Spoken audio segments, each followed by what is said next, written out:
Hey, this is Edward.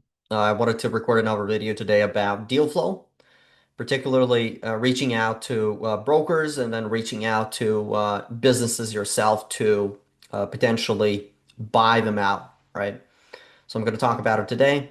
Uh, and I'm going to focus a little bit more on the off-market side, which is reaching out directly to businesses, because I think that that's where a lot of people mess things up, and that's where a lot of ETA guys that do ETA they kind of don't understand what's going to happen, even if you do off market, and how you need to deal with a lot of off market deal flow. So a lot of people have access to all the listing sites to be able to see all the deals available. Meaning, you could go on a website, let's say in US and bizbuysell.com, and you can sort of see different filters, different industries, different locations, and you can find your own deals through that. But the challenge of that is a lot of deals might be overvalued, and you need to really understand how to approach these brokers and how to negotiate it down.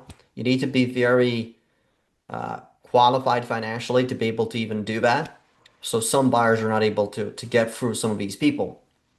So then what do they think about is they think about reaching out to owners instead of reaching out to brokers that have listings. Now, the challenge with reaching out to owners is some of these owners might not have brokers that are educating them how this works, so they didn't yet prepare the business properly for a sale.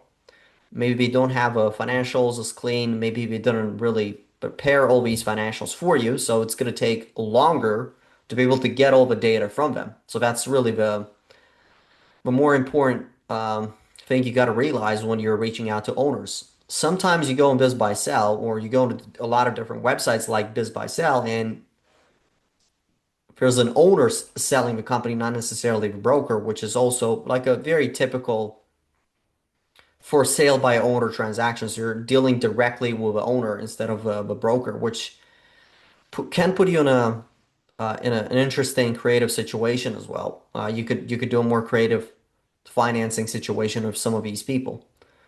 But the reason a lot of people try to go off market is they think that everything's going to change if they go off market. And not necessarily. It's just that it's a different channel for you to increase your volume. A lot of people think that if you go off market, they're going to find only 100% seller finance deals, or they're going to only do creative deals. There's a few layers of off markets. For example, there's off market that you're reaching out to a company and the owner replies to you. But then the owner actually also has a broker. So even though you reached out to them directly, they're still being represented by a broker. So in that case, it is not really an off-market deal, because the deal is actually posted on a different maybe listing site and maybe you didn't see it. So yes, you have a better leverage right now because you talked to the owner in a different channel, and maybe the owner's going to get on a call with you without the broker even noticing, which can be true, could happen because they're interested to just have a preliminary conversation. And they'll typically pass you to the broker for other things later on down the road because the broker is actually representing them. So that could also happen.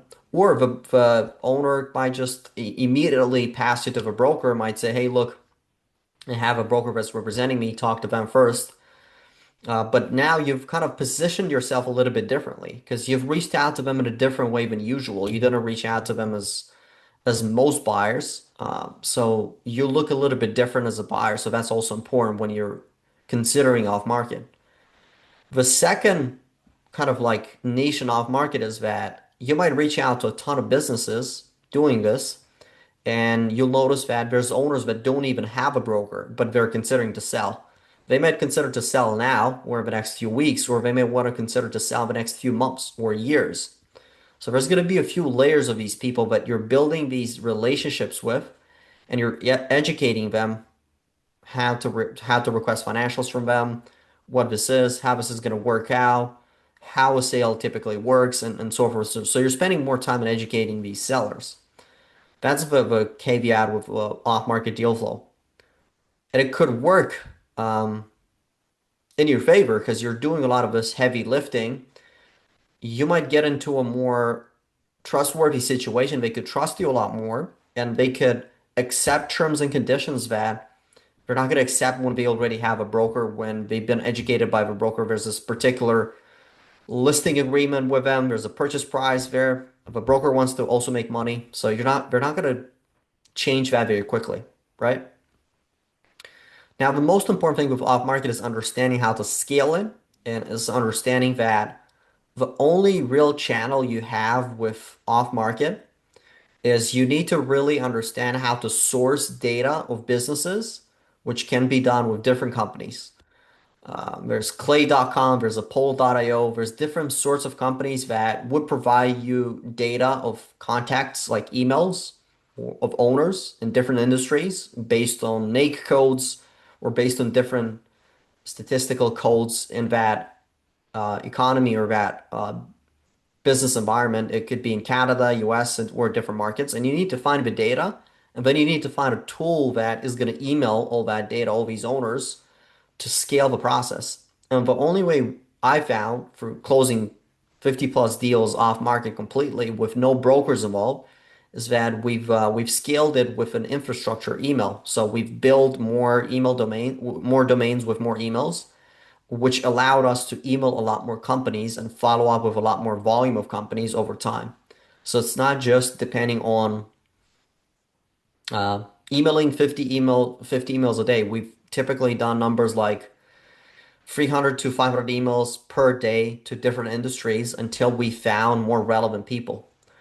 Um, and a lot of these people that reply are not really that serious as well. You got to consider that. A lot of these people that will reply will waste your time and they're not ready for sale, which is fine. You can just nurture them and build a relationship with them and come back to them later.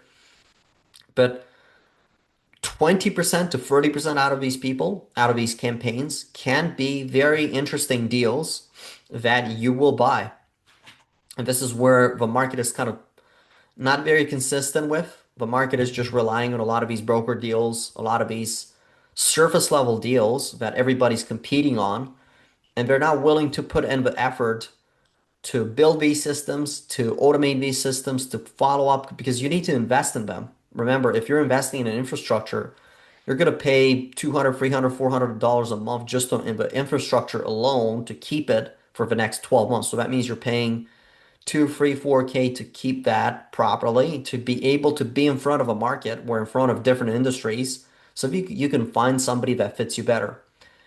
Same thing can work when you're emailing or you're building a database of intermediaries that have access to deals, such as accountants, lawyers, lenders, that you can also build a system like that to email all these companies. If you want to find out more how that works, just try to directly message me on LinkedIn. I'm mostly active on LinkedIn. And what I'll do is we can get on a call and I can show you these tools. I can show you how to set it up quickly. I'm going to give you a guide on how to do that for free.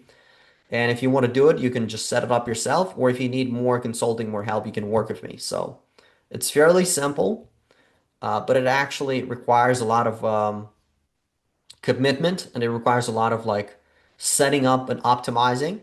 But it can yield you a lot more leads, a lot more deal flow, a lot more opportunities. So let me know if that helps you. Thank you. Have a nice one.